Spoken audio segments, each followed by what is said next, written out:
Assalamu alaikum. My name's Farouk, and in this get together, we're going to discuss Muslims and addiction, part 1, what you need to know about addiction. Now, you may be wondering if addiction is actually a thing within our ummah, or maybe thinking you don't have an addiction, maybe some bad habits, but not an actual addiction. Well, as a Muslim who reverted to Islam a little over 27 years ago, I could tell you that it's been a long and difficult journey. Not with Islam, but with myself. I'm talking about my lack of discipline. Why can't I establish my prayers consistently every day? Why do I keep falling into the same sins over and over? Or how can I turn to Allah for forgiveness when I can't even forgive myself? We all might have these thoughts from time to time, some more often than others. And I would always tell myself it was shaitan, or I'm weak, and just kind of dismiss it. But deep down, I couldn't help but think that maybe it was just me as a person, and thinking, what's wrong with me?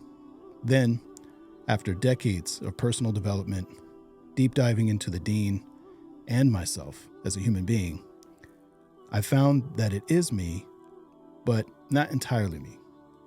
Now, what if I told you that you and I have at least one addiction that is negatively affecting our physical and mental health, and ultimately our relationships, how we deal with others, and even our iman?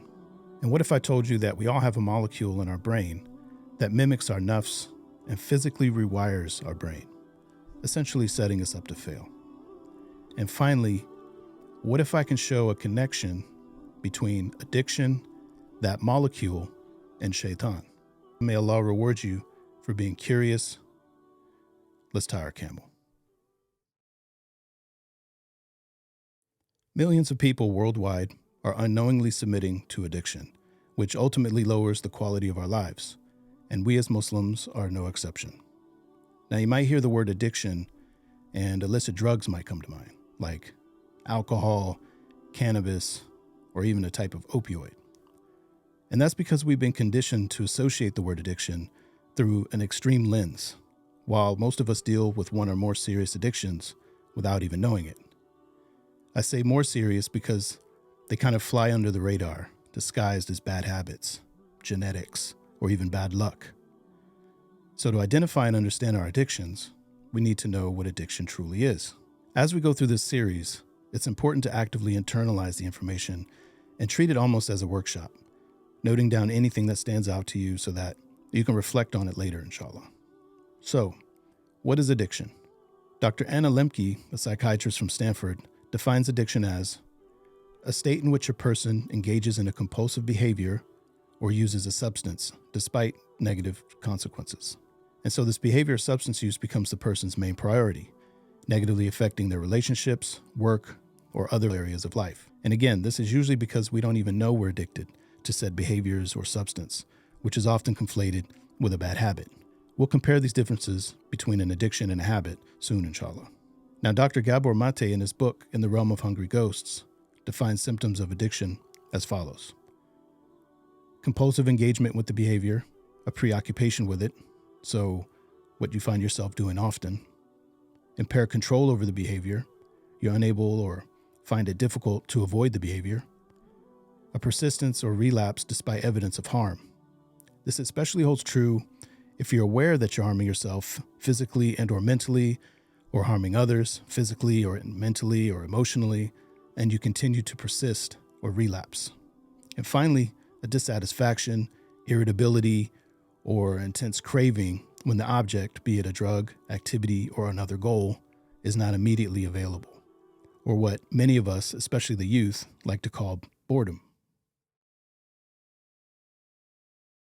To me, addiction appears to be our largest challenge as human beings. It took me over 20 years to connect the dots and see that all of my shortcomings could be directly and indirectly traced back to addiction. It would also appear that every aspect of Islam counters that, and that all of our acts of worship, be it obligatory or sunnah, strengthens the willpower and self-discipline. It's a beautiful cycle where the more you submit and practice the Deen, the more you master self. The more you master self, the more you practice Deen. It could be why so many are reverting to Islam, We're in a crisis with addiction, and Islam is the cure. Alhamdulillah. So let's go over the common addictions that unfortunately are on the rise worldwide and conduct a kind of self-audit and see if any of them pertain to you or someone you know. The first up is substance abuse, which includes the use of drugs such as opioids, alcohol, nicotine, or other substances that can lead to addiction. Then we have gambling, which is a behavioral addiction where a person can't control their urge to gamble, even when it causes harm to themselves or their loved ones. And here's an unfun fact. Many of the free mobile games, one that I play included, use patented gambling algorithms to get the player to make in-game purchases. Even within the gaming community, I hear people use the term whale, which is a gambling term used to describe a big spender. I'll do a video on this topic in more detail soon, inshallah. Next, we have the internet and technology, also referred to as digital drugs, which can contribute to addictive behaviors, such as compulsive use of social media, which I'll cover in the next chapter, inshallah, gaming, and internet browsing. These behaviors, such as scrolling on your favorite social media app, release a molecule in the brain similar to illicit drugs, which can lead to addiction. Then there's food addiction, which refers to an unhealthy relationship with food, often characterized by compulsive overeating and binging on foods that are made up primarily of highly processed carbohydrates and sugar, and experiencing cravings and withdrawal-like symptoms when trying to abstain from those foods. And not only are these foods addictive, but they're also one of the primary causes of many diseases, such as type 2 diabetes, hypertension, and heart disease. These processed foods containing seed oils, refined sugars, have the largest negative impact on our health today, and it's sharply on the rise within the Ummah. Inshallah, more on that in another video. Another addiction, which is unfortunately on the rise within the Ummah, are haram websites. I try to keep my videos family-friendly and a bit cryptic. This is an addiction that involves compulsive engagement in physical activities or consumption of haram websites, despite negative consequences on a person's relationships, work, school, or other aspects of life. And there's an unfun fact for this as well. Haram websites are notorious for destroying ambition and motivation. It also creates devastating consequences for the youth when they later come of age to start a family. May Allah protect us. And finally, shopping. This addiction involves an uncontrollable urge to shop and spend money, usually leading to financial problems and emotional distress, not just for the addict, but for the family as well. Some honorable mentions for addiction are working, exercise, reading, learning, and attention. These all can create novel experiences, and if left unchecked, can become an addiction. So what's the difference between an addiction and a habit? A habit is a routine of behavior repeated regularly and tends to occur subconsciously. It's more of an automatic reaction to a specific situation. We can have beneficial habits like brushing our teeth, or detrimental habits like biting our nails when we're stressed. However, unlike an addiction, habits don't typically interfere significantly with a person's life, like having major consequences, withdrawals, or tolerance. So what is this molecule I mentioned? Well, there's this molecule in our brain, a chemical or neurotransmitter, comprising carbon, hydrogen, oxygen, and a single nitrogen atom, also known as dopamine. Now, you may have heard of dopamine or even know about it a bit, but hear me out, because I'd like to discuss it from a Muslim perspective. Dopamine is a neurotransmitter that helps send messages between nerve cells in the brain. It's often called the molecule of more because it makes us want things and pursue goals, a very important reward system that motivates us to do stuff, like finding a spouse, earning a living, or even doing a good deed. But sometimes this reward system can get out of balance, and that's where addiction comes in. See, the thing with dopamine is that it's never satisfied. It feeds the void that we all have within us, only instead of satisfying the void's hunger, it makes it hungrier, which reminds me of a hadith where it was narrated by Sahal bin Sa'd. I heard Ibn Az-Zubair, who was on the pulpit at Mecca, delivering a sermon saying, "O men," the Prophet ﷺ used to say, "if the son of Adam were given a valley full of gold, he would love to have a second one. And if he were given the second one, he would love to have a third. For nothing fills the belly of Adam's son except dust, and Allah forgives he who repents to him." SubhanAllah, that sounds a lot like dopamine. I can't help but think of dopamine as a physical representation of our nafs. In Stephen Pressfield's book, The War of Art, he explains what he calls the resistance, which he describes as an internal struggle. It's that voice inside that tells you to procrastinate, instills fear and doubt, and comes up with excuses why you shouldn't do your work, especially work of a moral or spiritual sense. As Muslims, we would think of this concept as our nafs. In science, we think of it as dopamine. Just about everything you hear online regarding personal development, self-help, and health is from Islam. In the world of content creation, we call it stealing like an artist. Returning to internet and technology addiction, they're designed to release dopamine in the brain as we scroll through posts, videos, or even wallpaper apps.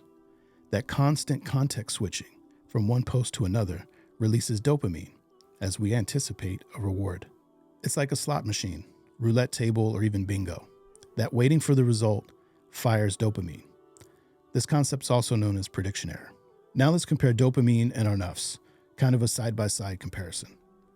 They're both involved in reward and pleasure, motivation and reinforcement, movement and motor control, which is a basis for survival, cognition and attention, also survival, mood and emotional regulation, and the ability to lead us to temptation and evil. It's like they're roommates. And this could be good news because it lets me know there's a physical aspect of myself that I can control to a degree. You know what I mean? Like maybe it's not all supernatural and out of our control, tying our camels. I find it interesting how Allah appears to refer to the prefrontal cortex in the Quran, which states, "No, if he does not desist, we will surely drag him by the forehead," a lying, sinning forehead. Now, I may not be pronouncing this right, but I think it's the word nasiya, which means forehead or forepart of the head. Now, what does the PFC do, the prefrontal cortex? It plays a crucial role in the regulation and modulation of dopamine activity in the brain. The PFC, prefrontal cortex, is the anterior part of the frontal cortex and is involved in higher cognitive functions, decision-making, goal-directed behavior, and executive control. Part of executive control is suppressing impulsive or inappropriate behaviors. It's one of the reasons why alcohol is so bad. It deprives the brain of oxygen, negatively affecting the PFC and causing inappropriate behavior. Adding to the function of dopamine, our brain tries to keep a balance between pleasure and pain. This balance is also known as homeostasis. And one of the several needs we have as humans is the need for pleasure and to avoid pain. When we do things that make us feel good, our brains release dopamine, which increases pleasure. But when we experience pain or discomfort, our brains release chemicals that decrease pleasure. This balance enables us to be content and healthy. However, in trying to keep that balance, the brain adapts to the constant influx of dopamine caused by our addictions by reducing the number of dopamine receptors responsible for receiving dopamine signals.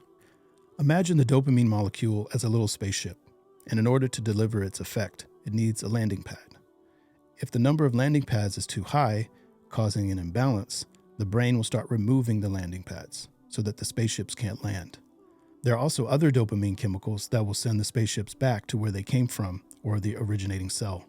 This consequently causes a decrease in the brain's ability to experience pleasure and an increase in the need for the substance or behavior to achieve the same effect. This phenomenon is known as dependence or tolerance, leaving the addict having to continue using just to feel normal. That decrease in the brain's ability to experience pleasure can create physical pain or surface in the form of discomfort, anxiety, or boredom. For example, when we're stressed, tired, or bored, that moment of wanting to play a game, wanting to pick up your phone, or wanting something sweet is our brain's pleasure balance tipped to the side of pain. Craving equals pain. So what starts out as an attempt to manage pain becomes a new source of pain. It's a vicious cycle. So maybe now that we've covered what addiction is and isn't, and maybe identified one or more possible addictions for ourselves, we can see how hard it is to resist addictive substances like sugar or addictive behaviors like scrolling on social media or checking emails and messages. Even after identifying our addictions, it's very difficult to get them under control. It's a daily struggle. Now imagine someone encouraging and promoting those addictions while we're going through our struggles.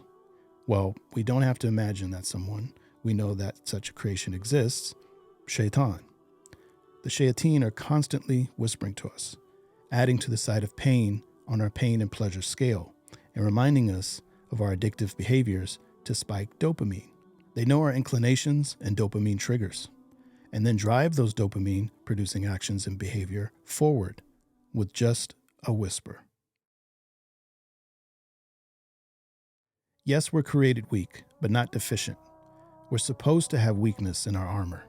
We're supposed to feel guilt. We're supposed to then turn to Allah and ask for forgiveness. But we also have to forgive ourselves. Too often, I allowed Shaitan to convince me that I'm supposed to be perfect, that I should never want to seek out any pleasure, never have any vices or addictions, and submit to Allah 100%. Having these traits could easily qualify as a perfect person and lead to a sinless life, but it's not reality. That was only for the prophets and messengers of Allah, alayhi salam. Abu Huraira, radiallahu anhu, said, "The Messenger of Allah sallam, said, by the one in whose hand my soul is, if you do not commit sins, Allah would replace you with a people who would commit sins and seek forgiveness from Allah, and Allah will certainly forgive them." So while we struggle daily to control our dopamine, nafs, and asking Allah to protect us from the evil whispers of Shaitan, I've found it critical to gain knowledge of the Deen and myself. As for the details and strategies that I use to control my addictions based on research and personal experiences, be sure to watch this video titled, How I Control My Addictions Using Triggers. Inshallah, I'll see you there. May Allah reward you for being curious and keep tying your camel. Assalamu alaikum.